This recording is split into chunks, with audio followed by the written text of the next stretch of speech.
একটা নয়, দুটো নয়, একে একে ৯টা সম্বন্ধ ভেঙে গেল অনুর। দোষ একটাই, অনু শ্যামবর্ণের মেয়ে, সদ্য অনার্স পাস করা মেয়ে অনু। বাবা মার থেকে যেন পাড়া প্রতিবেশীদের বিয়ের চিন্তা বেশি। প্রায় সপ্তাহেই শহর থেকে গ্রামে আসতে হয় অনুকে। পাত্রপক্ষের ভাষ্য মতে অনু সব দিক দিয়েই ঠিকঠাক আছে, শুধু গায়ের রংটা একটু চাপা। তারা চায় তাদের ছেলের বউ রূপে গুণে সব দিক থেকে পরিপূর্ণ হোক। গ্রামের মেয়ে অনু, গ্রামের প্রকৃতির কোলে হেসে খেলেই বড় হয়েছে সে। তালুকদার বাড়ির বড় মেয়ে হওয়ায় দায়িত্বের শেষ নেই। সব দায়িত্ব হাসি মুখে পালন করার পর দিন শেষে একটাই কথা শুনতে হয় অনুর, এই গায়ের রং নিয়ে কে তোকে ব্যাটার বউ করবে?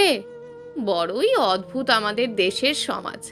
একটা মেয়ের জন্মের পরই শুরু হয় তার গায়ের রঙের বাজবিচার। ফর্সা হলে মেয়ে সুন্দরী, আর কালো হলে যেন সবার মাথায় আকাশ ভেঙে পড়ে। চারপাশের মানুষজনের হৃদয় ভাঙা মন্তব্য শুনেই বড় হতে থাকে সেই মেয়ে। বয়স 18 হতে না হতেই শুরু হয়ে যায় বিয়ের কথা। আর 5টা মেয়ের মতন কলেজ থেকে অনুরও বিয়ের সম্বন্ধ আসা শুরু করে। একে একে সেগুলো ভেঙে যায়, কারণ একটাই, মেয়ে শ্যামবর্ণের, সে শ্যামাঙ্গিনী। গ্রামের মধ্যবিত্ত ঘরের মেয়ে অনু। টাকার শহরে মধ্যবিত্ত আর নিম্নবিত্তদের চলা খুবই কঠিন। অনুর বাবা যতটুকু পারেন গ্রাম থেকে টাকা পাঠিয়ে মেয়েকে সাহায্য করেন, কিন্তু তাতে তো আর টাকার শহরে চলা যায় না। পড়াশোনা করার পাশাপাশি টিউশন করে নিজের খরচ চালায় অনু। মাস শেষে যে টাকাগুলো বাঁচে সেগুলো অনু হয় গ্রামে পাঠিয়ে দেয়, না হয় ভবিষ্যতের জন্য ব্যাংকে জমা করে।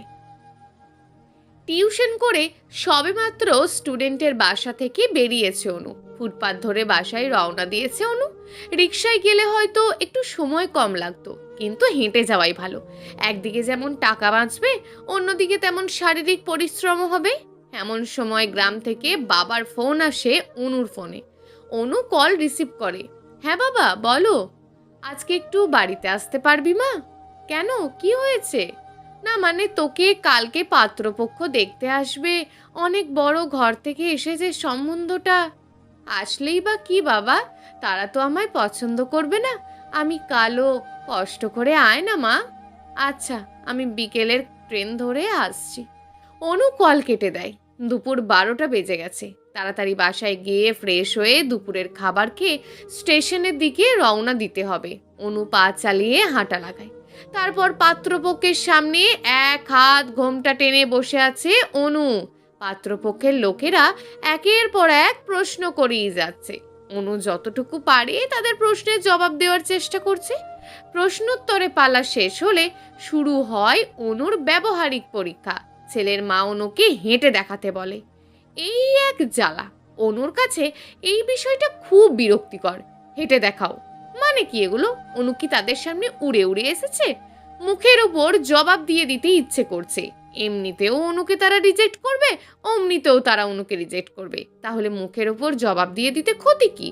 আমাদের সমাজে এমনিতে মেয়েদেরই দোষ বেশি, আর মেয়ে কালো হলে তো কথাই নেই।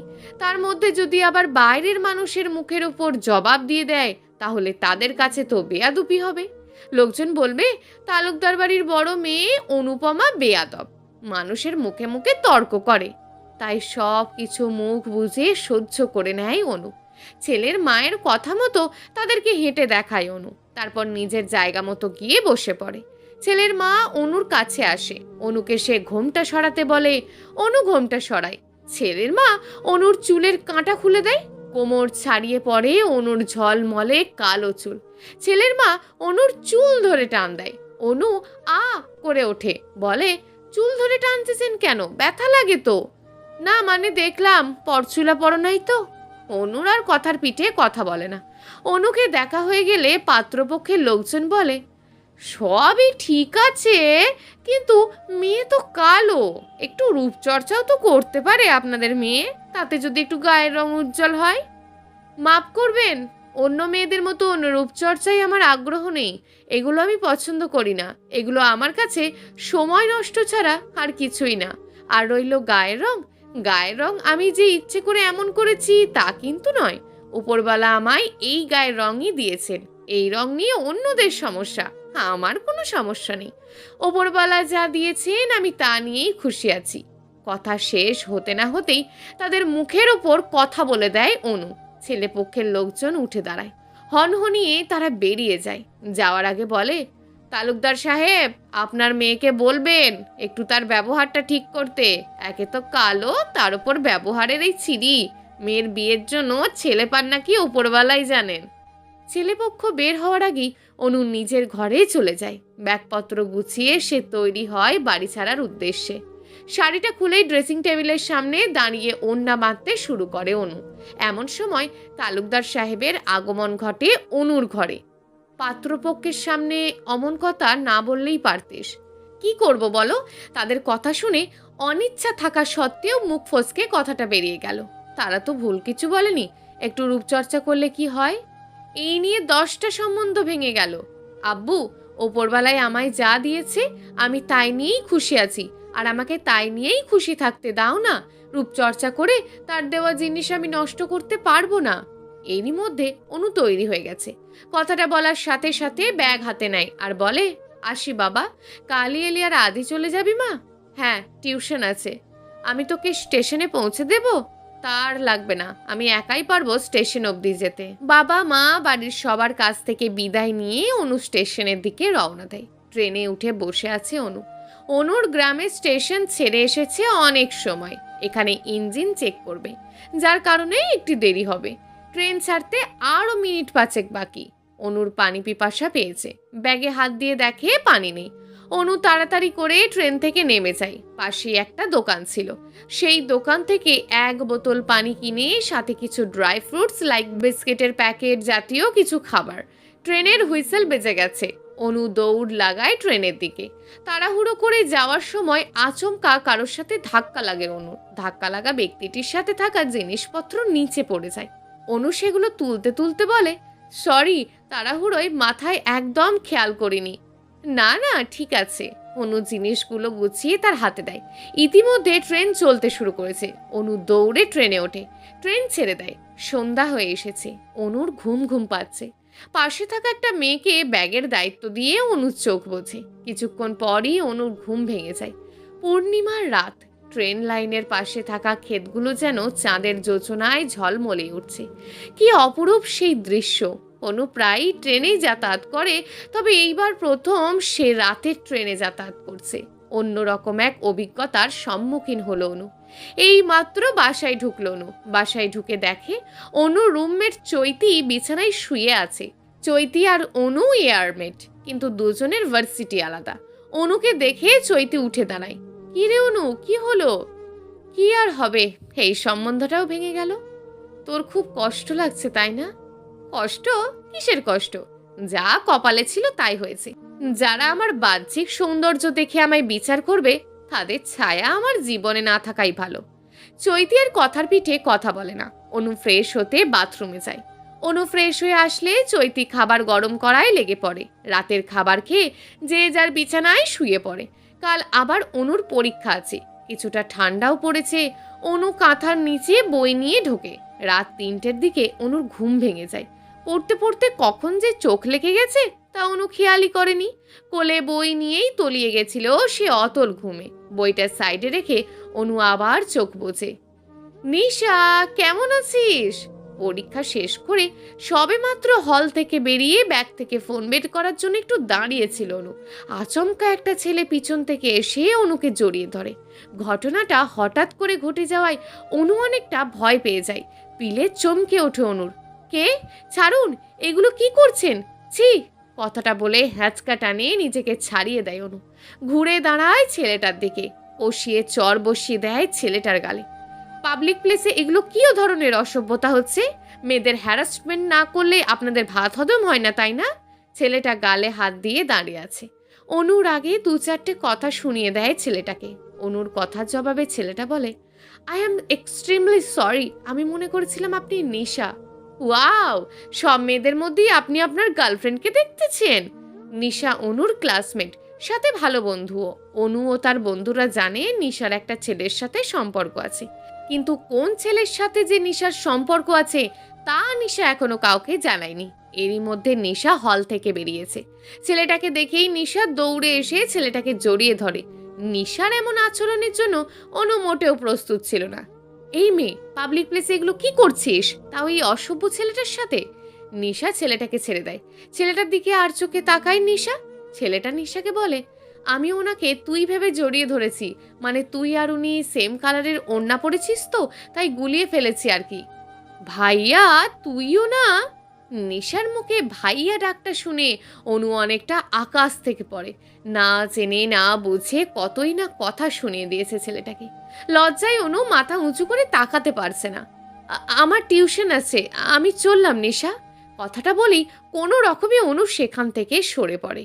ক্লাস শুরু হওয়ার আগে বন্ধুদের সাথে ক্যাম্পাসে বসে আড্ডা দিচ্ছিল অনু। কিছুক্ষণ পর নিশা আসে, সাথে ওর ভাই। অনু উঠে দাঁড়ায়। নিশার ভাইয়ের কাছে যায় অনু। মানে সরি। কেন?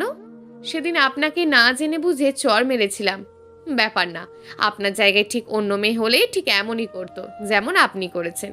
অনু আর কথার পিঠে কথা বলে না, মুচকি হাসি দিয়ে চলে যায়। রাতে শুয়ে শুয়ে ফেসবুকিং করছিল অনু। আচমকা একটা রিকোয়েস্ট এলো। অনু আইডি চেক না দিয়ে সাধারণত রিকোয়েস্ট অ্যাকসেপ্ট করে না। যেই কথা সেই কাজ। অনু আইডি চেক দিতে আইডিটার ভেতর ঢোকে, দেখে নিশা মিউচুয়াল ফ্রেন্ড লিস্টে আছে। অনু রিকোয়েস্ট অ্যাকসেপ্ট করে। কিছুক্ষণ বাদেই আইডিটা থেকে মেসেজ আসে, চিনতে পারছেন? অনু রিপ্লাই দেয়, না, কে আপনি?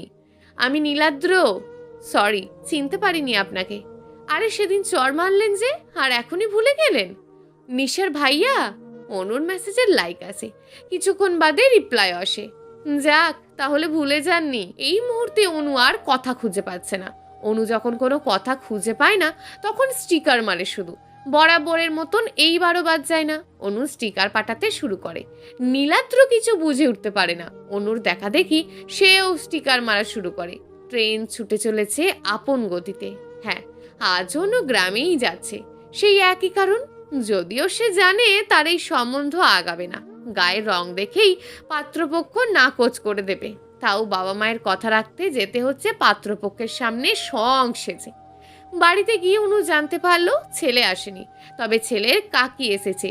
তিনি এখন সংসারের মাথা। তার কথা মতোই সব চলে। যৌথ পরিবার ছেলের। মা বাবা রোড অ্যাক্সিডেন্টে মারা গেছে। ছেলেই পরিবারের মধ্যে বড়। শহরে একটা বেসরকারি প্রতিষ্ঠানে ভালো পদে আছে। যথারীতি ছেলের পরিবারের লোকজনের সব প্রশ্নের জবাব দেয় অনু। তারপর তারা অনুকে নিজের ঘরে যেতে বলে। তারা চলে যাওয়ার পর অনুর বাবা মা অনুর ঘরে আসে। তারা অনুকে জড়িয়ে ধরে কেঁদে দেয়। অনু কিছুই বুঝে উঠতে পারে না। কান্নার কি আছে মা বাবা?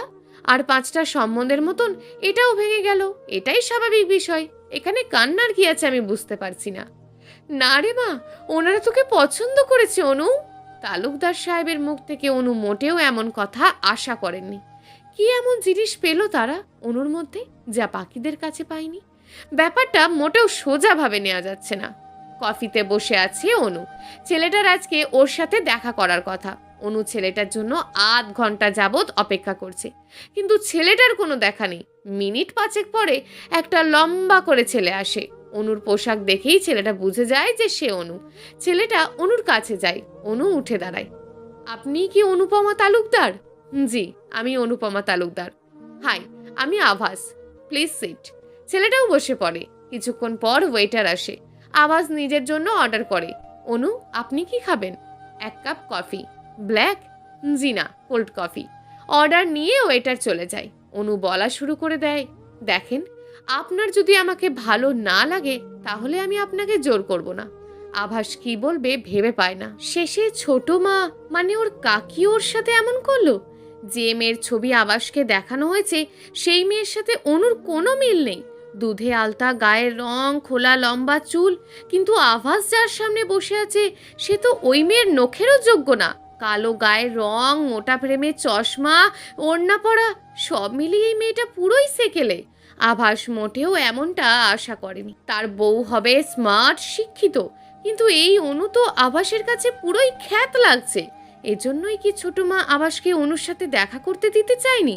2 মাস ধরে আভাস ছোট মাকে বলেছিল সে অনুর সাথে দেখা করতে চায়, কিন্তু ছোট মা তার এই কথায় ততটা সায় দেয়নি।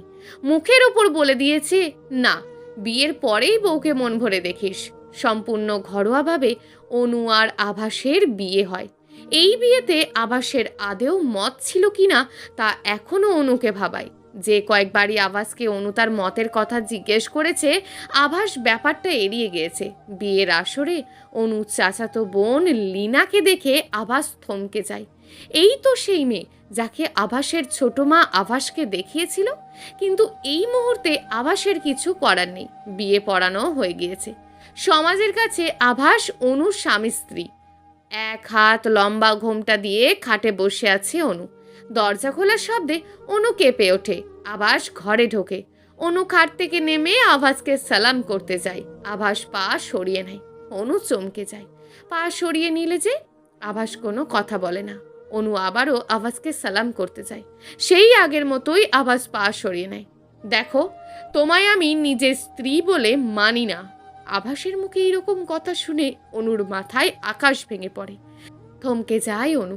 কিছুক্ষণ বাদে অনুর ধ্যান ভাঙে। কৌতূহল দৃষ্টি নিয়ে আভাসের দিকে তাকায় সে আর বলে, মানি না মানে? কি দোষ আমার? মানে তোমায় আমার পছন্দ হয়নি। আমি তোমার সাথে সংসার করতে পারবো না। আমতা আমতা করে কথাটা বলে আভাস। অনুর মাথায় আকাশ ভেঙে পড়ে। বিয়ে হয়ে গেছে আর এখন আভাস বলছে অনুকে তার পছন্দ হয়নি। অনু তো আগেও আভাসকে জিজ্ঞেস করেছে যে সে আদেও এই বিয়েতে রাজি কিনা, কিন্তু তখন তো আভাস কোনো কথা বলেনি। আমি তো বিয়ের আগেও তোমায় জিজ্ঞেস করেছি যে তুমি আদেও বিয়েতে রাজি কিনা, তখন তো কোনো কথাই বলনি। তোমায় আমি বিয়ে করেছি সম্পূর্ণ ফ্যামিলির কথা ভেবে। আমি লীনাকে পছন্দ করি, আর ছোট মাও আমাকে লীনার ছবি দেখিয়েছিল আর বলেছিল ওর সাথে আমার বিয়ে ঠিক হয়েছে। কিন্তু আমার সাথে যে ছোট মা এমন করবে তা আমি কল্পনাও করিনি। ঠকানো হয়েছে আমায়। তো এখানে আমার কি দোষ? কেন আমার জীবনটা নষ্ট করলে? আভাস অনুর কথার জবাব দেয় না। সে চুপচাপ ঘর থেকে বেরিয়ে যায়। অনু আভাসের যাওয়ার পানে এক দৃষ্টিতে চেয়ে থাকে। আপা বলতো তার ছেলের বউয়ের রূপ আলোয় নাকি ঝলমল করবে পুরো বাড়ি। আজ আপা বেঁচে থাকলে দেখতে পেত তার ছেলের বউ দিনের অন্ধকার। খুব অহংকার ছিল না আপুর নিজের ছেলের রূপ নিয়ে। ইচ্ছে ছিল ছেলের জন্য সুন্দরী একটা বউ আনবে। আফসোস তার হলো না। কথা শেষ না হতেই হাসতে হাসতে বিছানায় বসে পড়ে আভাসের ছোট মা শিউলি রহমান। বাইরের মানুষকে খুব দেখান যে আভাস তার দুই নয়নের মণি, কিন্তু ভিতরে ভিতরে উনি আভাসকে মোটেও সহ্য করতে পারেন না। আজ অনুর বৌভাত। সম্পূর্ণ ঘরোয়া কাছের কিছু আত্মীয়দের আমন্ত্রণ করানো হয়েছে। অনু সকালে ফ্রেশ হয়ে আভাসকে ঘরে আনতে পাশের ঘরে যায়। বাইরের মানুষকে কিছুতেই আভাস আর অনুর বিষয়টা জানতে দেওয়া যাবে না। গিয়ে দেখে আভাস গভীর ঘুমে আচ্ছন্ন। রাতে হয়তো কান্না করেছে আভাস। চোখের আশেপাশে অশ্রু দাগ স্পষ্ট দেখা যাচ্ছে। কান্না করাটাই স্বাভাবিক। না জানি অনুর জন্য আভাসকে সারা জীবনে আর কত কষ্ট সহ্য করতে হয়। অনু প্রথমে আভাসকে মুখে ডাক দেয়, আপনি উঠে আপনার ঘরে বিছানায় গিয়ে শুতে পারেন, আমি আর আপনার ঘরে যাব না। অনুর ডাকে আভাসের ঘুম ভাঙে না। অনু আভাসকে ধাক্কা দিতে হাত বাড়িয়ে দিয়ে আবারও সরিয়ে নেয়। আবারও সে আভাসকে ডাক দেয়, উঠুন। এবারেও আভাসের ঘুম ভাঙে না। অনু অনেকটা বাধ্য হয়েই আভাসের গায়ে হাত দেয়। আভাসের ঘুম ভাঙে। ঘুমের ঘরেই অনুর কথা মতো নিজের ঘরে চলে যায় আভাস। বাড়িতে আভাস অনুর আত্মীয় স্বজন এসেছে। আভাসের আত্মীয়রা নিজেদের মধ্যে অনুর গায়ের রং নিয়ে বলা বলি করছে। এমন সময় শিউলি রহমান অনেকটা অ্যানাউন্সমেন্ট দেওয়ার মতন করে বলে, আপনাদের অনেকের মনে হয়তো প্রশ্ন জাগছে আমার চাঁদের টুকরো ছেলে আভাসের বউ এমন কেন, তাই তো? আসলে কি জানেন, বাইরের সৌন্দর্য দেখে মানুষ বিচার করতে নেই। এই সৌন্দর্য আজ আছে কাল নেই। আভাস অনুর মনের সৌন্দর্য দেখে ওকে বিয়ে করেছে, তাই তো আভাস? আভাস মাথা নাড়িয়ে শিউলি রহমানের কথায় সম্মতি জানায় আর একটা নকল হাসি দেয়। অনু কিছুটা শিউলি রহমানের কথায় ভরসা পায়। হয়তো এমন একদিন আসবে যে আভাস সত্যি সত্যি অনুর মনের সৌন্দর্যের প্রেমে পড়বে। আভাস খাটে আর অনু সোফায় শুয়ে আছে। আজ প্রায় 3 দিন পর অনু অনলাইনে আসলো। ডাটা অন করতেই মেসেজের ফোন হ্যাং ধরার মতন অবস্থা। মেসেঞ্জারে গিয়ে অনু দেখে নীলাদ্র মেসেজ করেছে। একটা নয়, দুটো নয়, নিম্নে 50-60টার মতন। এদিকে অনুর নোটিফিকেশনের শব্দে আভাস চরমভাবে বিরক্ত হচ্ছে। মুখের ওপরেই বলে দেয়, কে এত মেসেজ দিতেছে তোমায়? বয়ফ্রেন্ড? কাটা গায়ে নুনে ছেটে দেওয়ার মতন কথা। অনু যথেষ্ট সুশীল মেয়ে, কোনো ছেলের সাথে অনুর সম্পর্ক নেই। খুব সহজেই সবার সাথে মিশতে পারে বলে এই নয় যে অনু প্রেম করার মতন মেয়ে। মুচকি একটা হাসি দিয়ে অনু বলে, যে রূপ নিয়ে নিজের স্বামীর মন জয় করতে পারলাম না, সেই রূপ নিয়ে অন্য ছেলের মন জয় করব আপনি ভাবলেন কেমন করে? আবাস আর অনুর কথার জবাব দেয় না। ফোন ঠিক হলে অনু মেসেঞ্জারে গিয়ে নীলাদ্রর মেসেজগুলো পড়ে অনু যতটুকু বুঝতে পারলো তাতে মনে হয় নীলাদ্র অনুকে পছন্দ করত। নীলাদ্রর সব মেসেজের অনুর কাছে একটাই রিপ্লাই আছে। সে শান্ত হয়ে নীলাদ্রর মেসেজের রিপ্লাই দেয়, আমার বিয়ে হয়েছে, ব্যস্ততার কারণে এই কয়েকদিন অনলাইনে আসতে পারিনি। নীলাদ্র আধ ঘন্টা থেকে অনলাইনেই ছিল। অনু অনলাইনে থাকাকালীনই নীলাদ্র আবারও অনলাইনে আসে। অনুর মেসেজ দেখে যেন ওর মাথায় আকাশ ভেঙে পড়ে। এই 5-6 মাসে অনুর সাথে নীলাদ্রর বেশ একটা ভালো সম্পর্ক গড়ে উঠেছে। হ্যাঁ, নীলাদ্র অনুকে পছন্দ করতে শুরু করেছিল, অনুকে বলে দেবে সে ভেবেও ছিল, কিন্তু দেরি হয়ে গেছে। অনু এখন অন্য কারোর। কিছু বলবেন? অনুর মেসেজ আসে। নোটিফিকেশনের শব্দে নীলাদ্রের ধ্যান ভাঙে। নীলাদ্রর মেসেজের রিপ্লাই দেয়, কেমন আছেন? নতুন জীবন কেমন কাটছে? জি ভালো। নীলাদ্র কি বলবে ভাষা খুঁজে পাচ্ছে না। সেও অনুর মতন স্টিকার মারে। স্টিকার খেলবেন? ওকে। অনুও কিছু স্টিকার সেন্ড করে। স্টিকার খেলায় অনুর বেশ মজা পায়। মুচকি হাসতে লাগে অনু। অনুর হাসি আভাসের চোখ এড়ায়নি। আভাস ভেংচি কেটে অন্যদিকে ঘুরে চোখ বোঝে। ভাইয়া, আজকে না অনু ক্যাম্পাসে এসেছিল? তো কি হয়েছে? ল্যাপটপে কাজ করতে করতে নিশার কথার জবাব দেয় নীলাদ্র। নীলাদ্রের এমন জবাবের জন্য নিশা মোটেও প্রস্তুত ছিল না। হাসতে হাসতে বলে, এই ভাইয়া, তুই এত সিরিয়াস হয়ে ইয়ার্কি করা কবে শুরু করলি? তোর কি মনে হয় আমি ইয়ার্কি করছি? তা নয় তো কি, আমি জানি তুই ওকে পছন্দ করিস, নয়তো ক্যাম্পাস থেকে আসার সাথে সাথেই ওর কথা জিজ্ঞেস করতিস না? তোর হয়ে আমি বলে দিই? কি বলবি? ওই যে অনু তোর মনে বসন্ত আনছে। ফালতু কথা বাদ দে নিশা, যা এখান থেকে, আমার রুমে আর আসবি না। ধমকের সুরে নিশাকে কথাগুলো বলে নীলাদ্র। নীলাদ্রর এমন আচরণের জন্য নিশা মোটেও প্রস্তুত ছিল না। হঠাৎ কি এমন হলো যে নীলাদ্রর মেজাজ গরম হবে? নিশা তো এমন কোনো কথা বলেনি যে নীলাদ্র রেগে যাবে। না, নিশার সাথে এটা করা ঠিক হয় নাই। ওর তো কোনো দোষ নেই, শুধু নিশাকে রাগ দেখালাম। নিজে কথাটা বলে নীলাদ্র। শান্ত পায়ে নিশার ঘরের দিকে যায়। দেখে নিশা বিছানায় শুয়ে আছে। গিয়ে নিশার কাঁধে হাত দেয় নীলাদ্র। নিশা চমকে যায়। কে? নীলাদ্রর দিকে ঘুরে তাকায় নিশা। নীলাদ্রকে দেখে নিশা মুখ ফিরিয়ে নেয়। আমার রূপে আসছিস কেন? রাগ করছিস আমার ওপর? তুই না আমার সোনা বোন, রাগ করিস না প্লিজ। রাগ করার কি আছে? হয়েছে বকা দিলাম তাই রাগ হয়েছে আম্মু মেয়েটার? হ্যাঁ, রাগ হয়েছে। এখন তুই যা আমার রুম থেকে। নীলাদ্র দীর্ঘশ্বাস ফেলে, তারপর বলে, দেখ, আমি তোকে বকা দিতে চাইনি। না দিতে চাও নাই, তোমার ভূতে দিয়েছে। দেখ, রাগ করিস না বোন, মাথা ঠান্ডা কর। নিশা ভেংচি কেটে বলে, নে, মাথা ঠান্ডা করেছি, কি বলবি বল। তুই জানিস না অনুর বিয়ে হয়েছে? হোয়াট? অনুর বিয়ে? কার সাথে? কবে? তা তো বলতে পারবো না, শুধু জানি ওর বিয়ে হয়েছে। তুই আমার ব্যাপারে ওরে জানিয়ে ওর সংসারে অশান্তি লাগাস না। আমি তোরে বলেছিলাম, বল ওরে যে তুই ওরে পছন্দ করিস, কিন্তু তুই বলিসনি। যা হওয়ার হয়ে গেছে, এখন এসব নিয়ে আর কথা বাড়াস না তুই। অনুর বিয়ে হয়েছে আর অনু ওদের জানায়নি। ব্যাপারটা কেমন যেন লাগলো নিশার। নিশা যতটুকু জানে, অনু যথেষ্ট ফ্রি মাইন্ডের মেয়ে। বন্ধুদের মধ্যে অনু আর নিশাই সবচেয়ে বেশি ক্লোজ। প্রতিটা সেকেন্ডে ঘটে যাওয়া ঘটনা তারা একে অপরের সাথে শেয়ার করে। সর্ষের মধ্যেই লুকিয়ে আছে ভূত। নীলাদ্র চলে যায়। নিশা অনুকে ফোন লাগায়। অনু কল রিসিভ করে। হ্যালো অনু, তুই কই? মেসে। কেন, কি হয়েছে? তোর না বিয়ে হয়েছে? এখন তো তোর বরের সাথে থাকার কথা। অনু দীর্ঘশ্বাস ফেলে। শান্ত গলায় অনু নিশার কথার জবাব দেয়, অনেক লম্বা কাহিনী রে, সাক্ষাতে বলবো। কিন্তু তুই জানলি কেমন করে যে আমার বিয়ে হয়েছে? গোপন সূত্রে পাওয়া খবর, তোর না জানলেও চলবে। নিশা কল কেটে দেয়। অনুর মনে প্রশ্ন জাগে, অনুর বিয়ে হয়েছে নিশা জানলো কিভাবে? অনু তো নীলাদ্র ছাড়া কাউকে এই বিষয়ে কিছু বলেনি। তাহলে কি নীলাদ্রই নিশাকে জানিয়েছে? হয়তোবা। এই অনু, তুই কই? আমি তোর জন্য কফি শপে 15 মিনিট যাবত ওয়েট করছি। রাস্তায় আছি রে, আর একটু ওয়েট কর। আচ্ছা, তাড়াতাড়ি আয়। নিশা কল কেটে দেয়। অনু পা চালিয়ে হাঁটা লাগায়। মিনিট 10 পরেই অনু কফি শপে পৌঁছে যায়। অনুকে দেখে নিশা উঠে দাঁড়ায়। অনু দৌড়ে নিশাকে জড়িয়ে ধরে। চোখের পানি আটকে রাখতে পারে না অনু। এই পাগল, কান্না করছিস কেন? তোরে যে আমি কেমনে বোঝাই কি পরিমাণ মেন্টালি স্ট্রেসের মধ্যে আমি আছি, তুই কল্পনাও করতে পারবি না। চোখের জল মুছতে মুছতে নিশাকে কথাটা বলে অনু। নিশা অনুর কাঁধে হাত রেখে আশ্বাস দেয়, শান্ত হ, তারপর বল কি হয়েছে। অনু আর নিশা বসে। ওয়েটার এসে কফি দিয়ে যায়। অনু নিশাকে বলা শুরু করে এই কয়েকটা দিন ও কি পরিমাণ মানসিক যন্ত্রণার মধ্যে আছে। পরিবারের মুখের দিকে তাকিয়ে মন খুলে কষ্টের কথা পর্যন্ত বলতে পারছে না। সবটা শোনার পর নিশা বলে, বিয়ে হওয়ার পর লোকটা বলছে যে লোকটা তোর বোনকে পছন্দ করে, তুই আগে কিছু জিজ্ঞেস করিসনি? করেছি তো, বিয়ের আগে এই কফি শপেই ওনার সাথে ফার্স্ট মিট করেছি, তখন উনি কিছুই বলেননি। আমিও নাকি ওনাকে ওনার ছোট মায়ের মতোই ঠকিয়েছি, অথচ আমি এই ব্যাপারে কিছুই জানতাম না। তুই কাউকে কিছু বলিসনি এই বিষয়ে?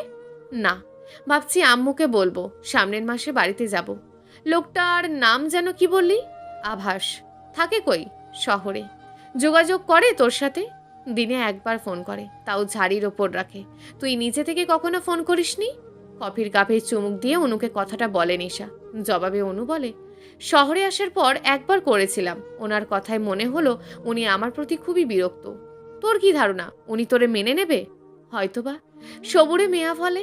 সব সবুরে মেওয়া ফলে এমন কোনো কথা নেই। বেশি দেরি করলে হিতে বিপরীত না হয়। ওই লোকটার সামনে তুই সুন্দরী সুন্দরী মেয়েদেরকে আন, ওই লোকটা তোর দিকে ঘুরেও তাকাবে না। সম্পর্কটা আর বেশি দূর নিস না অনু। অনু দীর্ঘশ্বাস ফেলে। ভুল কিছু বলেনি নেশা। যেখানে বিয়েটাই হয়েছে অন্যের ইচ্ছায়, সেখানে কি আর জোর করে সম্পর্কটাকে এগিয়ে নেওয়া যাবে?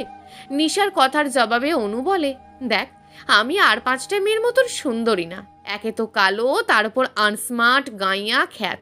বিয়ের পর অন্যান্য মেয়ের সংসার ভেঙে গেলে লোকে কটু কথা শোনাতে বাদ দেয় না, আর আমি সেখানে কালো, কুৎসিত।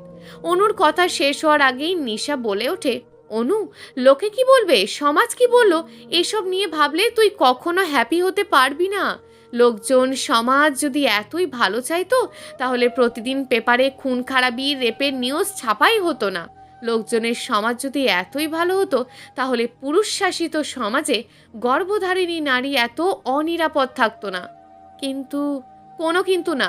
জোর করে কোনো কিছু করার চেষ্টা করিস না অনু। বেশি দেরি হলে তোর নিজেরই ক্ষতি হবে। হোক আমার ক্ষতিতে, যদি অন্যেরা ভালো থাকে তাহলে আমার থেকে আর কে খুশি হবে?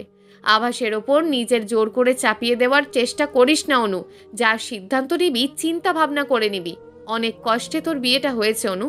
আভাস প্রথম প্রথম এমন করবেই, বাচ্চা হলে সব ঠিক হয়ে যাবে দেখিস। আমি লীনাকে বলে দেব ও যেন আভাসের সামনে না যায়। অনুর কথার জবাবে এই কথাটা বলেন মিসেস ঝর্ণা। অনু যা ভেবেছিল তাই হয়েছে।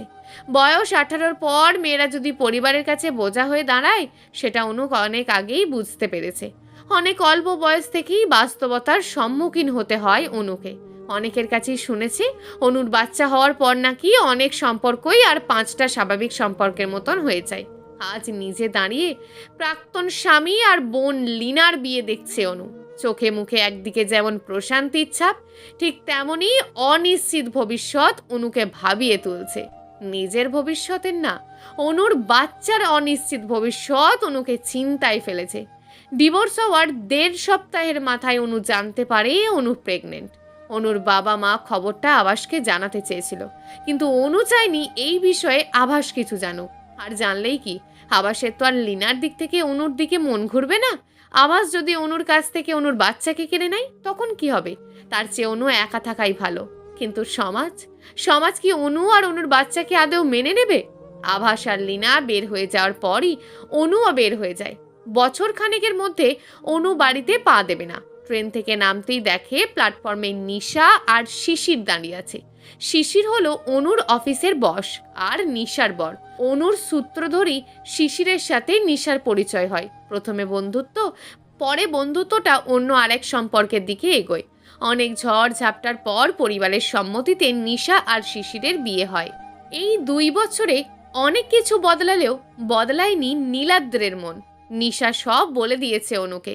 অনু হ্যাঁ বা না কিছুই বলেনি। নীলাদ্রের একটাই কথা, সে অনুর জন্য সারা জীবন অপেক্ষা করতে পারবে। শহরে অনুর, নিশা আর নীলাদ্র ছাড়া আর কেউ নেই। যে কোনো বিপদে সবার আগে অনুর পাশে এসে দাঁড়ায়। শিশিরও অনুকে নিজের সাধ্য মতো সাহায্য করে।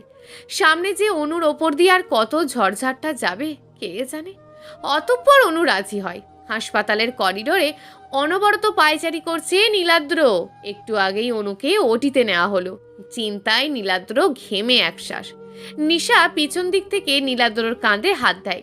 চিন্তা করিস না ভাইয়া, সৃষ্টিকর্তার ওপর ভরসা রাখ, অনুর কিচ্ছু হবে না। আমি বলছিলাম ওরে আজকে অফিসে না যাইতে, কিন্তু ও তো আমার কথা শুনলো না। শিশির না থাকলে যে কি হতো। আপাতত কিছু হয়নি, শুধু শুধু টেনশন করছিস। এরই মধ্যে ওটি থেকে নীলাদ্রর কলেজ লাইফের বন্ধু ডক্টর মালা বের হয়। নীলাদ্র দৌড়ে যায় মালার কাছে। মালার চোখে মুখে হতাশার ছাপ স্পষ্ট দেখা যাচ্ছে। নীলাদ্র ঘাবড়ে যায়। হেই মালা, তোর চোখ মুখ এমন কেন? নীল। মালা থেমে যায়। সে দীর্ঘশ্বাস ফেলে। মালার এমন আচরণে নীলাদ্র আরও ঘাবড়ে যায়। হেই মালা, কি হয়েছে বল, বলছিস না কেন? মালা হেসে দেয়। মালার এমন আচরণের জন্য নীলাদ্র, নিশা প্রস্তুত ছিল না। দুজনের মাথায় যেন আরও চিন্তা ভর করে বসে। আগে মিষ্টি খাওয়াবি, তারপর বলবো কি হয়েছে। এখনই মিষ্টি আনতে যা। আগে বল কি হয়েছে। কংগ্রাচুলেশন নীল, তোর টুইন্স বেবি হয়েছে, তাও মেয়ে। মালার কথা শুনে নীলাদ্রের যেন আনন্দ আর ধরে না। কিছুক্ষণ বাদেই নীলাদ্রর মুখের হাসি মিলিয়ে যায়। মালা নীলাদ্রকে জিজ্ঞেস করে, কিরে তোর হাসি কই ভেনিস হয়ে গেল? অনু কেমন আছে? ভাবি যে সুস্থ আছে, তুই শুধু শুধুই তখন চিন্তা করলি। এখন যা, মিষ্টির দোকানে দৌড়ে যা। আজ অনু আর নীলাদ্র তাদের মেয়েকে নিয়ে অনুর গ্রামের বাড়িতে গিয়েছে। গ্রামের সব মানুষজন এসছে তালুকদার বাড়ির বড় মেয়ে ও মেয়ের জামাই আর অনুর মেয়েদের দেখতে। অনুর বাবা সমস্ত আত্মীয়দের দাওয়াত দিয়েছেন। আভাসও বাদ যায়নি। নীলাদ্র বাড়ির বারান্দার চেয়ারে বসেছিল। অনু, মাহি আর রাহিকে খাইয়ে নীলাদ্রর কাছে যায়। বাড়ি ভর্তি মেহমান। সব তো আর অনুর মার দ্বারা একা একা করা সম্ভব না। লিনার মা লিনাকে নিয়ে ব্যস্ত, যার কারণে অনুর মাকে তিনি খুব একটা সাহায্য করতে পারেননি। এমন সময় আভাসের আগমন ঘটে। অনু আর নীলাদ্রকে দেখে আভাস থেমে যায়। কেমন আছো অনু? অনিচ্ছা থাকা সত্ত্বেও অনু জবাব দেয়, ভালো। আর আপনি? ভালো। বাচ্চাগুলো তোমার অনু? জি। কিন্তু দেখে বোঝার উপায় নেই, তাই না? আমি কালো আর ওদের রং দুধে আলতা গায়ের রং। ওপরওয়ালা কাকে কেমন রূপ দেন বোঝা বড় দায়। কিন্তু যাই হোক, সৃষ্টিকর্তার সব সৃষ্টি সুন্দর, শুধু আপনাদের চোখে কালো মেয়েরা বাদে। খোঁটা দিচ্ছ? না না, জাস্ট মনের কথা বললাম। লিনার কাছে যান, ও আপনার জন্য অপেক্ষা করছে। কথাটা বলেই অনু রান্নাঘরের দিকে পা বাড়ায়। আভাস মাহি আর রাহিকে আদর করে। নীলাদ্রকে বলে, নাম কি ওদের? জি, মাহি আর রাহি। চেহারা পেয়েছে মায়ের মতো আর গায়ের রং পেয়েছে বাবা মানে আপনার মতন। So sweet. নীলাদ্র আর কিছু বলে না। আভাস উঠে লিনার ঘরের দিকে পা বাড়ায়। অনু, তুমি আভাসরে জানিয়েছিলে না যে তুমি প্রেগনেন্ট ছিলে? অনু ড্রেসিং টেবিলের সামনে বসে চুলে বেনি করছিল। নীলাদ্রের কথায় সে থেমে যায়। হঠাৎ করে নীলাদ্র এই কথা জিজ্ঞেস করলো কেন? অনু শান্ত গলায় নীলাদ্রর কথা জবাব দেয়, সাথে পাল্টা প্রশ্ন করে, না। কেন? এমনি। আজকে মাহি রাহিকে দেখে বলল ওরা নাকি বাবার মতন গায়ের রং পেয়েছে। ভুল তো কিছু বলেনি। দুই বোন তোমার মতোই সুন্দর হয়েছে। আর ওদের আম্মু? অনু হেসে বলে, ওদের আম্মু কালো। মিসেস অনুপমা, একটা কথা আছে জানেন তো, কালোই জগতের আলো। তাই কথায় কথায় নিজেরে কালো বলে আমায় আর আমার বউকে অপমান করবেন না। আলো বলবে নয় শ্যামাঙ্গিনী সুন্দরী বলবা। আচ্ছা, তাহলে আমি মিস্টার নীলাদ্রর শ্যামাঙ্গিনী সুন্দরী। Am I right mister? Absolutely right madam. Niladra আর অনু হেসে দেয়। মা বাবাকে হাসতে দেখে অবুঝ শিশু রাহি ও মাহিও খিলখিলিয়ে হেসে দেয়। প্রিয় দর্শক, যদি আজকের গল্পটি আপনাদের ভালো লেগে থাকে তাহলে ভিডিওটিতে অবশ্যই একটি লাইক করে আপনার মূল্যবান একটি কমেন্ট করুন। আর হ্যাঁ, চ্যানেলটিকে যদি সাবস্ক্রাইব করে না রাখেন তাহলে চ্যানেলটিকে অবশ্যই সাবস্ক্রাইব করে আমাদের পাশে থাকুন। দেখা হবে আগামীকালের নতুন এবং আকর্ষণীয় গল্প নিয়ে। ধন্যবাদ।